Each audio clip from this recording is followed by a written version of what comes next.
So, I'd like to thank Teresa for all the work she did in registration and welcoming people very patiently. And welcome to the group that has come to Bere Island from, I don't know, from Australia to the States, to England, where else? Colombia, anyway, quite a few other countries. And welcome to all of you who are joining us online. I think this year we've got the largest number of online people who have registered.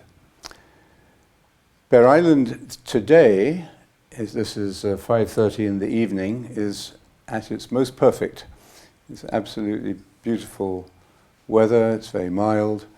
The sun has been shining all day. We celebrated Palm Sunday Mass in the village church this morning. And I hope many of you managed to get a walk in afterwards. Bere Island is a very special place, both for me personally. My mother was born here, and I have many relatives here. And also, it's a special place for our community, because over the years, we've had a number of retreats and seminars and events here. And this is actually the 10th year that we've had the Holy Week retreat. So it's a special anniversary for us. It's a very special place as well. It's in the mouth of Bantry Bay, which is in the southeast of the country, on the edge of the world, really. There's nothing between us and the Atlantic. And but it's a place of great natural beauty. It's a small population of about 200 people with a very strong sense of connection to each other and of friendship and coming to each other's help when there is a problem or in need. And it's also a place where the mind can relax, detach from, even in the 10-minute trip from the mainland. I think we feel that we can detach from the anxieties and the distractions of the world. There are no traffic lights here, no police.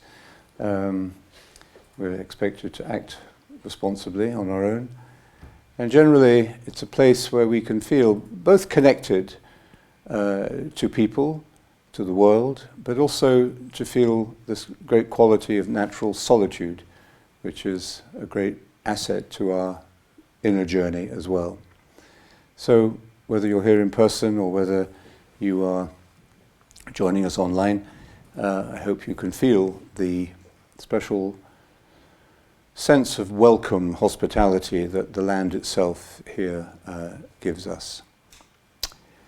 So we begin Holy Week with Palm Sunday. This morning in the church we went through a little ritual which the altar servers find great fun, which is to walk with the little branches reminding us of the palm branches with which Jesus was welcomed into Jerusalem at the beginning of the series of days that led of course, to his passion and his death. Okay.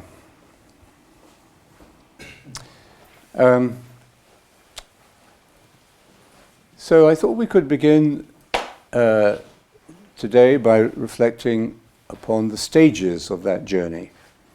And really, the journey that begins today and leads us to Easter Sunday, a week from today, is a journey into the human condition.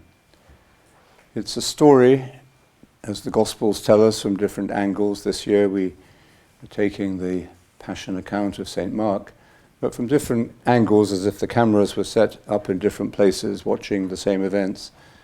We have a sense of all of the great human challenges and breakthroughs. The human condition with its highs and its lows. And today we begin with a high, with Passion Sunday, Palm Sunday, a time of success and acclamation. Jesus enters into Jerusalem as a well-known religious figure, but also a quasi-political figure probably. And he has, as it were, won the election. You know, when you see politicians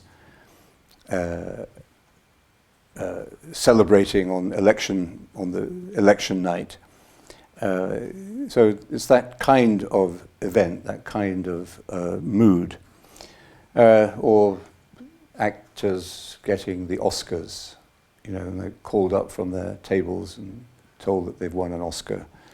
Or maybe in England when you get a knighthood or you win the lottery. Or when you win the reciprocated love of the most wonderful man or woman in the world.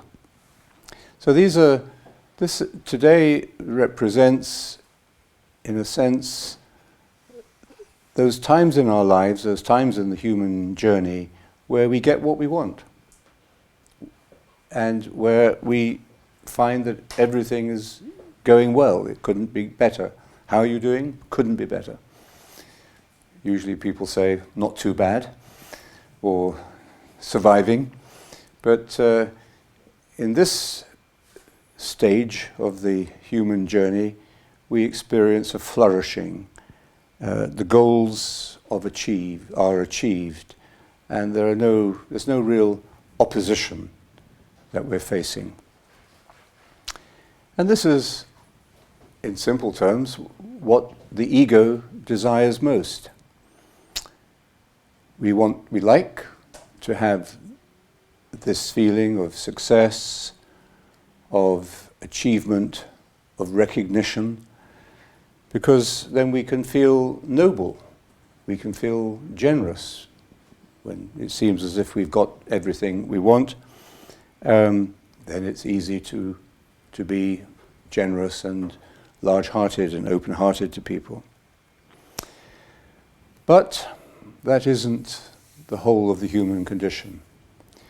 And I'd like to read you a little passage from the Katha Upanishad, which is the Upanishad in which this young boy, Nachiketas, is driven to understand the true meaning of life. And he knows that, or he's led to know that unless he can understand the meaning of death, he will never understand the meaning of life. And so he goes into the underworld, as it were, and meets the god of death, Yama, the god of death, and then engages in a dialogue or confrontation at times with death, who respects him for his the singleness of his purpose and of his mind. And so this is what death says to Nachiketas. There is the path of joy and there is the path of pleasure. Both attract the soul. Who follows the first comes to good. Who follows pleasure does not reach the end. The two paths lie in front of man. Pondering on them, the wise person chooses the path of joy. The fool takes the path of pleasure. And you, Nachiketas, you have pondered on pleasures and you have rejected them. You have not accepted that chain of possessions wherewith men bind themselves and beneath which they sink. There is the path of wisdom and the path of ignorance. They are far apart and lead to different ends. Nachiketas, you are a follower of the path of wisdom. Many pleasures tempt you not.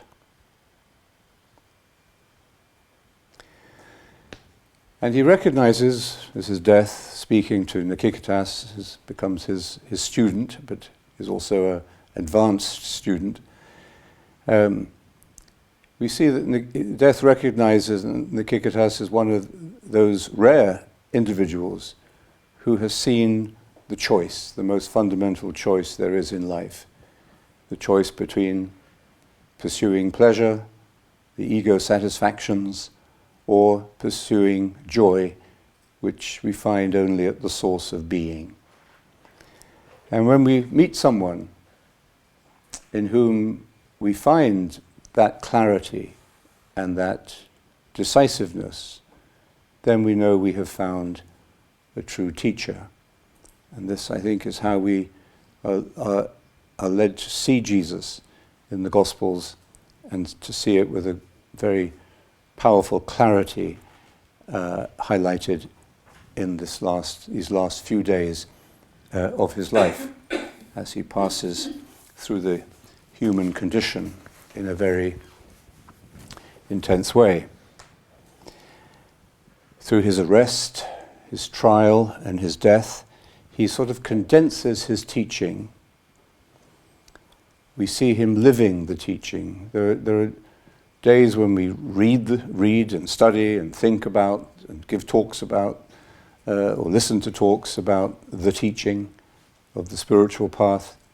And those are important days because they prepare us for the really important days when we don't have the time, the space, or the interest even in listening to these ideas or reading them or talking about them. But those days where we are simply plunged fully into the truth of the human condition, and we have to live it. And whatever we have learned or understood up to that point, that's what's going to take us through. So in these days we see Jesus living his teaching and revealing his true self, through his self-knowledge and by the way he deals with what life presents him with. This isn't the only a great story of the last days of a great man.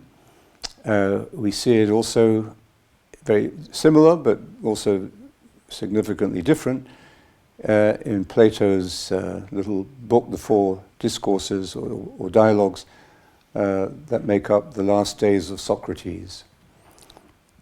Socrates was also put on trial for heresy. Jesus, of course, was accused of blasphemy. Socrates was accused of corrupting the minds of the young by, we would say, demythologizing the religious symbols of his culture. And differently from Jesus, Socrates defends himself brilliantly in a very Greek, very rational way. But he's still found guilty and condemned, and is condemned to commit suicide by drinking hemlock. And the night before he dies, and we also see Jesus on the night before his death, on the night before Socrates dies, his friends come to him and say, "We can get you out of this, and get you out the back door, and get you out of Athens." And he refuses to leave. He says that death is welcome to the philosopher, to the true lover of wisdom, because it frees us from the distractions of the world and frees us from the body. Well, the Passion of Christ that we follow this week is significantly different from that. He does not defend himself during the trial, a fake trial. He is mostly silent, and he is, of course, executed. And he enters death with no consolation, no philosophical consolation. He goes into death as it is. It's just death, the absolute loss of everything. But he goes into it in pure faith, without bitterness, without vengeance, without anger.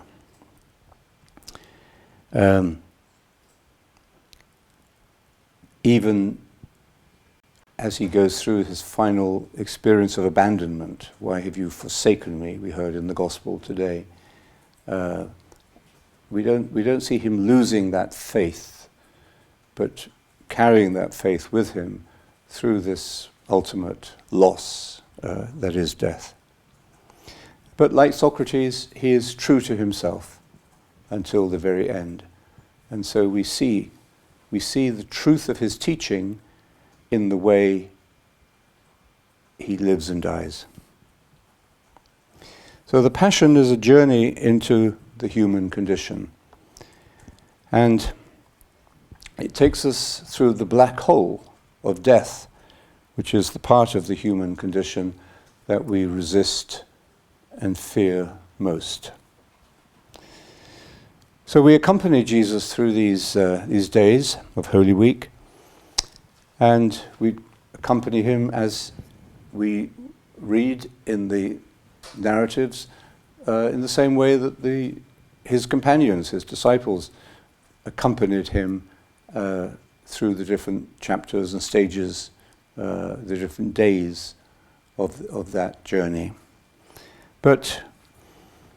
And no doubt we follow him as imperfectly as they did. But we also come to understand ourselves as we accompany him, as we see that his journey is shedding light on our own unique journey. That his is a unique and particular journey, unique in all history, but it is also universal. It reflects the human condition itself. So we could say that we see him in ourselves because we see ourselves in him. And our faith, we see him making this journey in faith without any consolation or false consolation. Faith is the authentic consolation. So we see him making this journey in faith, and we can see that in our own faith we find a way of unknowing, a contemplative way, that leads us also to self-knowledge and to the knowledge of the truth. So that's why I think we can find echoes of this, of the meaning of Holy Week, the meaning of the Passion of Christ in the world scriptures and in great literature as well. What we're touching, experiencing, if we accompany Jesus in this way, in these sacred holy days, we are touching the very heart of what it is to be human. So we're starting this journey with the entry into Jerusalem. We've all had, I hope, some experiences of that, some moments where everything goes well. You know, we think we've got everything we want. We're grateful, we're happy, we're generous, we feel noble, but we also feel sort of blessed by the good fortune that has come our way. We've won. But as we see from the Kyketas, and we see, as we'll see in a minute, from the way Jesus takes this and moves on through it, we see that this is not the whole picture. It is not our ultimate goal. It isn't going to satisfy what our human condition needs. So let's come back to death for a moment, to death teaching this young student. This sacred knowledge is not attained by reasoning, but it can be given by a true teacher. As your purpose is steady, you have found him. May I find another pupil like you. So here we see death is the teacher. I know that treasures pass away and that the eternal is not reached by the transient. I have thus laid the fire of sacrifice of Nikiketas, and by burning in it the transient, I have reached the eternal. So, we're introduced here to an important concept of sacrifice. And in the Christian tradition, we have seen the passion of Jesus as in terms very often of sacrifice. But what does that mean? We'll explore that later during the week. But so there is a sacrifice being offered here, but it's in that sacrifice, and sacrifice was seen to involve the burning of something or the offering of something in fire very often. So what is burned away in the fire of sacrifice is the transient, what is passing away. And in that way, we break through into the now, into the eternal, into the truth. But that requires one very important aspect, one very important response. Death continues. Before your eyes have been spread, Nikiketas, the fulfillment of all desire, the dominion of the world, the eternal reward of ritual, the shore where there is no fear, the greatness of fame and boundless spaces. With strength and wisdom, you have renounced them all.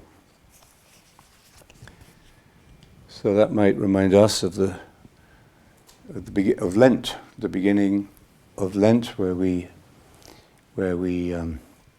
went with Jesus into the desert for his 40 days, where he was tempted by everything that death is describing in that passage, the fame and sensory satisfaction and success, in the world, the flesh and the devil.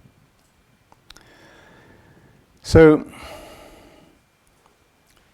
instead of being seduced and absorbed by the glamour and the glitter of success, of that entry into Jerusalem, we see instead a distinction between pleasure and joy. We see the meaning of burning the transient in the fire of sacrifice. And I think the meditator, the daily meditator, would understand exactly what that means. When we sit down to meditate, it's a kind of a sacrifice. We sacrifice time. We sacrifice our immediate distractions, our immediate desires. And in that time of pure being, of pure sacrifice, if you like, we are burning away the transient in order to be able to enter or to discover or to realize where we are in the present moment. In the desert, Jesus rejects the world, the flesh, and the devil, as we do in saying the mantra, though it takes us usually a bit longer than 40 days to achieve it. So what is the wise response that minimizes the suffering involved in this renunciation, in this clarity, or in this sacrifice? Well, there are many kinds of suffering, and we see them all, I think, in the Passion of Jesus in these coming days. The Buddha focused on suffering just as the Passion of Christ does, though with significant differences. But both of them recognize the centrality of suffering to the human condition. The Buddha says, all life is suffering, pain, and misery caused by selfish craving, desire, and ignorance. The Sanskrit word that we translate as suffering is dukkha, and it means maybe something a little different from what we normally think of as suffering. It means the feeling of incompleteness, the sense that even going into Jerusalem with the crowds acclaiming you, even winning the election, even winning the lottery, even having the fullest satisfaction of your desires you could imagine, there is something incomplete. The basic sense of incompleteness, but also of the pain of ordinary life, of ordinary existence. Just the little things in daily life.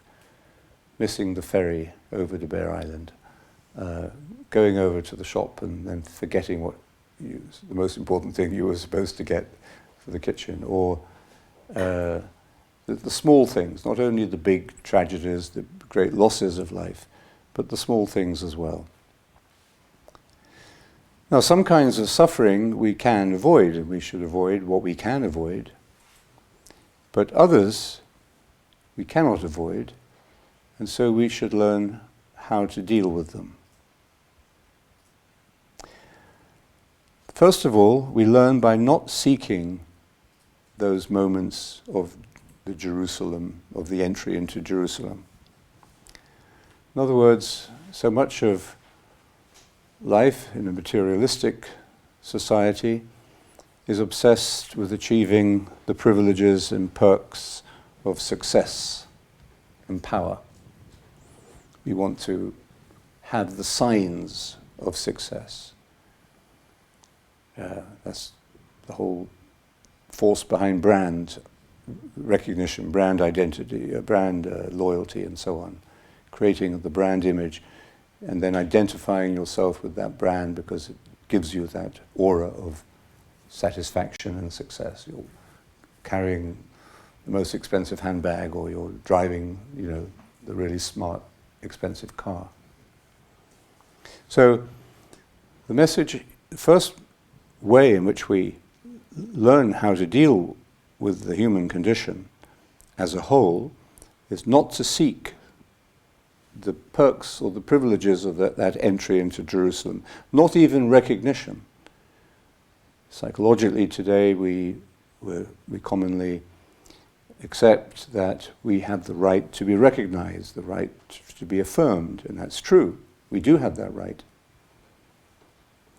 But at a deeper level of wisdom, we also have the right to renounce that right.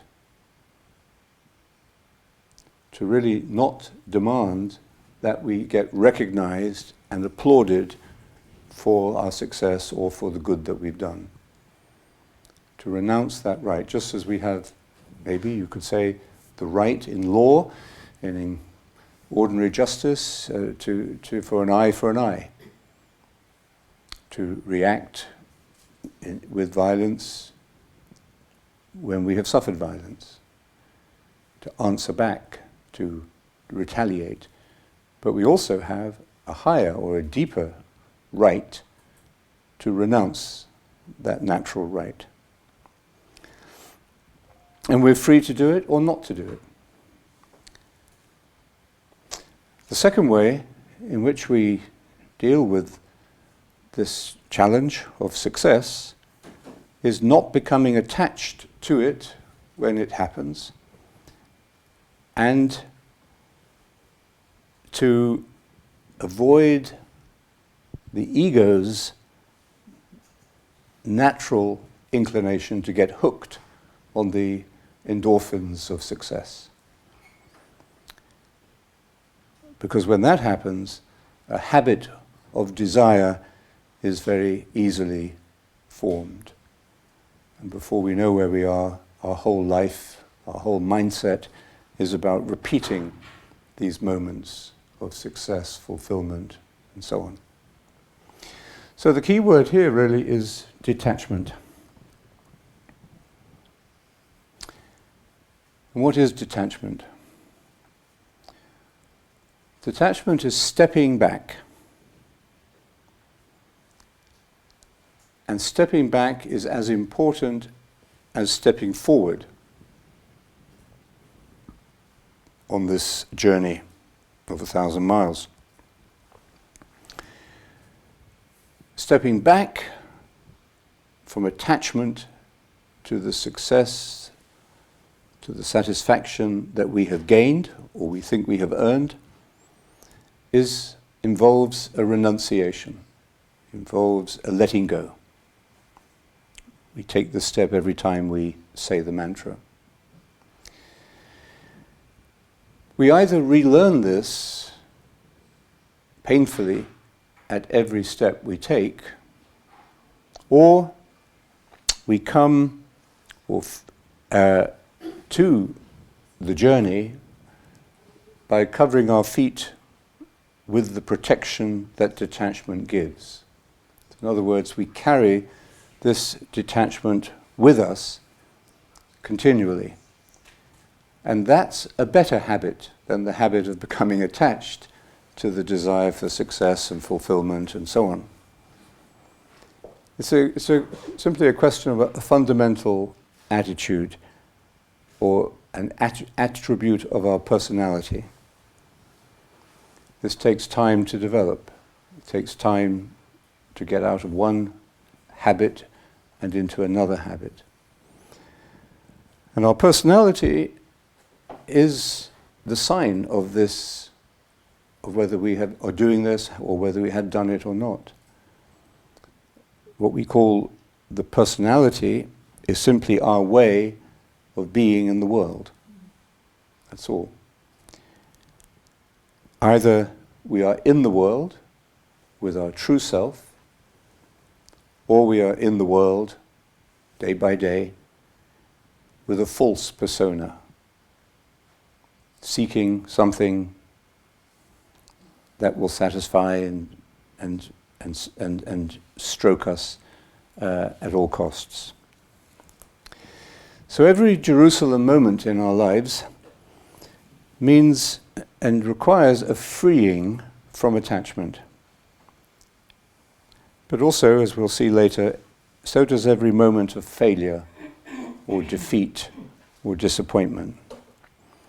So detachment is not only detachment from success, but also from failure. This is something we also learn very quickly in meditation, or we need to learn very quickly. And we should hear from the beginning of the journey of meditation.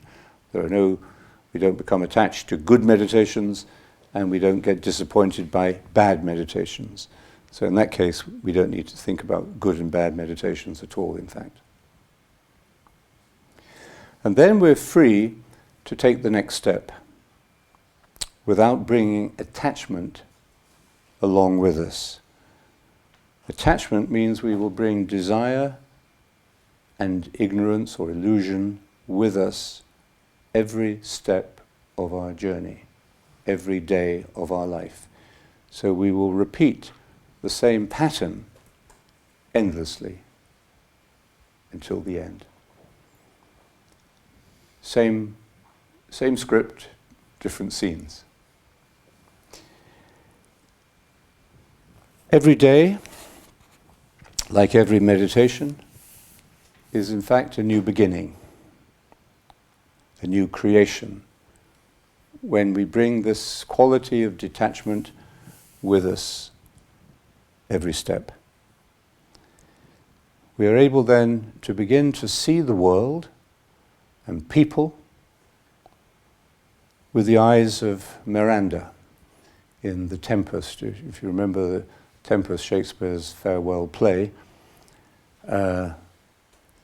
Prospero is living on this enchanted island with his young daughter Miranda, and she's never seen anybody. She hasn't seen the world, she's never gone off the island, and she's never seen anybody else except her father and a couple of little spirits. And then there's a shipwreck, and the island is full of people, good and bad, and some of them good looking, those are the ones that she sees. And when she first sees other people. She's 14 years old in this scene. She's just amazed at what she sees. She says, "Oh wonder, how many goodly creatures are here. How beauteous mankind is. O brave new world that has such people in it." So, that sense of wonder, that innocence, that freedom from judging, condemning, rejecting, constantly feeling that we are in competition with the world, that the world is threatening our agenda for success. This freedom simply to contemplate the natural goodness and beauty of the world. That's what comes as a fruit of detachment. What comes with it also is the ability to throw ourselves into whatever comes next, instead of complaining about life being one damn thing after another, one problem after another, one conflict after another, one struggle or competition after another. Instead of seeing life in that way, we feel that we can give ourselves as faithfully as we possibly can to what it is we should do next, the next step. Not pursuing some dream or illusion of total fulfillment or total success or total happiness, because that does not exist in this life. But to find happiness, to find fulfillment in taking the next step. So the paradox is, and the Passion narrative is all about paradox, really. The paradox is that to enjoy and benefit from our Jerusalem moments, we must not seek them for selfish reasons, and we must let them go as quickly as they arrive. Now, detachment might sound negative to modern ears. It might sound cold, objective, separated, aloof, uncaring. But that's exactly what it does not mean. Etymologically, the word detachment is connected to the idea of untying something, setting something free, detaching, giving up attachment. The paradox has many expressions in the story of Holy Week. If you think of the nails with which Jesus was attached to the cross, the paradox is that those nails attaching him to the cross were the very signs of his radical detachment, of his radical freedom. Simone Weil said that attachment is the great fabricator of illusion. As soon as we get caught, tricked, trapped into an attachment, we begin to create illusion. And the web of illusion eventually entraps us. She says, reality can be achieved only by someone who is detached. And there is, she says, in typical Simone Weil honesty, she says, there is no detachment without pain. And she goes on that there is no pain that we can endure. In other words, we cannot endure pain without hatred or lying, unless detachment is present as well. So we misunderstand or we misrepresent this universal wisdom of detachment if we think that it means we have to seek failure and we have to be miserable and we cannot enjoy our good moments and we cannot enjoy flourishing, those times where everything does go our way occasionally and we can really count our blessings. That's not the point. That is not detachment. Detachment is not rejecting or denying. It's simply not attaching ourselves to them in a way that creates illusion or desire. And the best way we can learn this wisdom, that I know anyway, is the simple, regular practice of meditation as part of our lives. Meditation teaches us the real truth about detachment through practice by first-hand experience. John Main says that meditation is taking the step from self-centeredness to other-centeredness. The result is, he says, that we find our way in the world. We find where we should be. Detachment from self-centeredness liberates us for love. We are no longer dominated by the quest for survival. I think we see that in the Passion story. Jesus is not only not attached to his moment of 15 minutes of fame in the Jerusalem entry, but we see as the story unfolds day by day this week that he is not dominated by the instinct to survive at all costs. He is ready to let go. The disengagement, Father John says, that detachment involves means that we stop using other people for our own ends. So this his insight here into detachment is very deep and very clear. It takes us to the very basic instinct of survival, one of the ego's strongest instincts, to survive. And it takes us into the deepest meaning of our relationship with other people, which is not to use them, but to love them. He says meditation is a state of detachment wherein we are not possessed by our possessions. Our possessions may be material or psychological or economic or even spiritual. The first step on the Holy Week pilgrimage then, I think, is for us to reflect on this meaning of detachment. To let go. Not to reject, but to renounce. To burn away the transient in the fire of love. To let go not only of what we desire, the things we desire, the images we have, but of desiring itself, of the very habit of this kind of desire. So we're going to meditate now.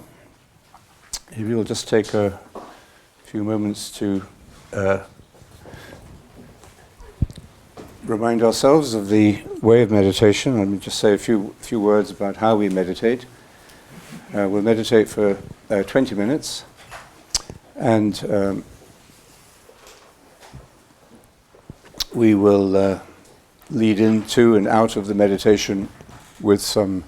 Come in. There's some seats over there. Good to see you. Sorry, my name's Dublin. That's okay. You arrived at just the right, most important moment of the evening, which is our meditation time. So just take a few moments to Loosen up, maybe move your shoulders around a little bit. Tomorrow morning we have some body work, some yoga, which will, not tomorrow morning, every other morning, more or less, we'll have a session for becoming familiar with the body as an instrument of prayer. And meditation is a very embodied form of prayer. It's not mental prayer in the way we teach it and understand it. It's the prayer of the heart.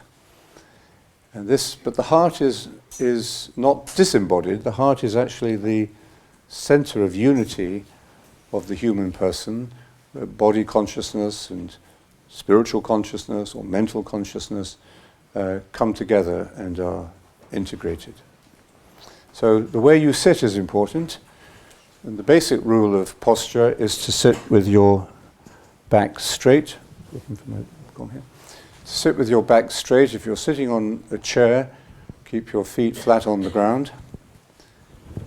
Loosen up your shoulders and then relax them. Maybe move your neck around a little bit so that you feel balanced. You could put your hands on your lap or on your knees.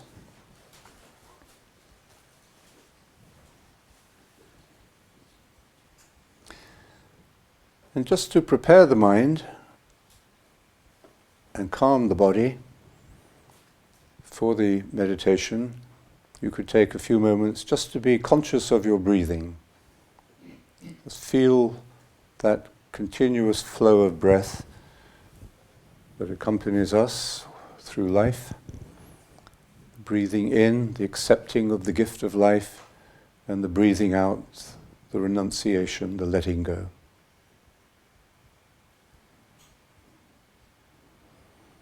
So we're not using any technique or any complicated esoteric method, just be aware of the breathing coming in and going out, the wheel of breath.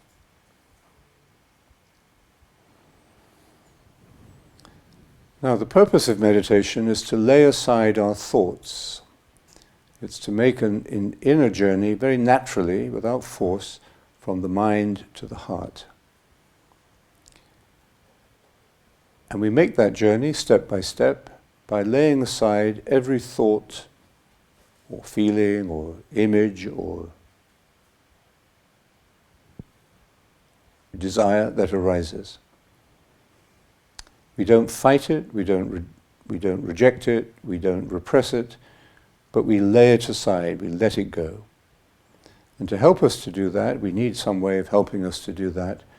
We take a single word, the mantra, the sacred word, and we repeat this word continually in the mind and heart during the time of the meditation. We stay with the same word. And we stay with the same word during the meditation and also in every meditation. So the word I would recommend is the word Maranatha. It's an ancient Christian prayer in the language that Jesus spoke. It means, "Come, Lord." And the word is Maranatha. 4 syllables, Ma-ra-na-tha. We don't think about the meaning of the word as we say it, and we don't visualize it, but we say it, we sound it, and we listen to it gently, faithfully, and attentively throughout the meditation.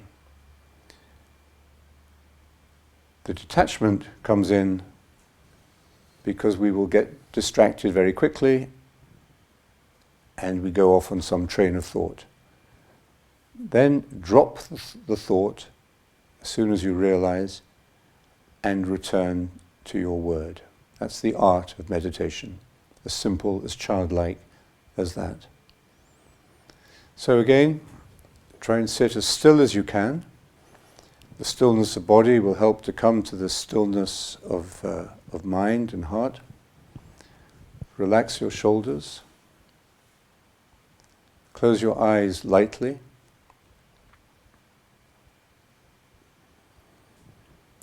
And silently in your mind and heart begin to repeat your word.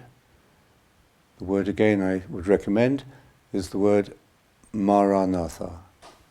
4 syllables, Ma, Ra, Na, Tha. Just listen to the word as you say it gently and faithfully, and keep returning to it.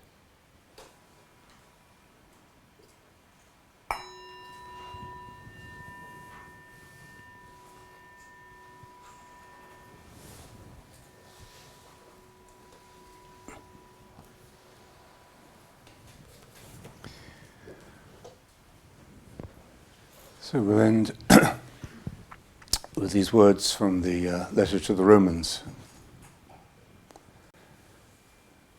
where he speaks about the sacrifice offered by mind and heart, and the power of this experience to transform us. My friends, I beg you by God's mercy to offer your very selves to Him, the worship offered by mind and heart. Adapt yourselves no longer to the pattern of this present world, but let your minds be remade and your whole nature thus transformed. And then you will be able to discern the will of God and to know what is good, acceptable, and perfect.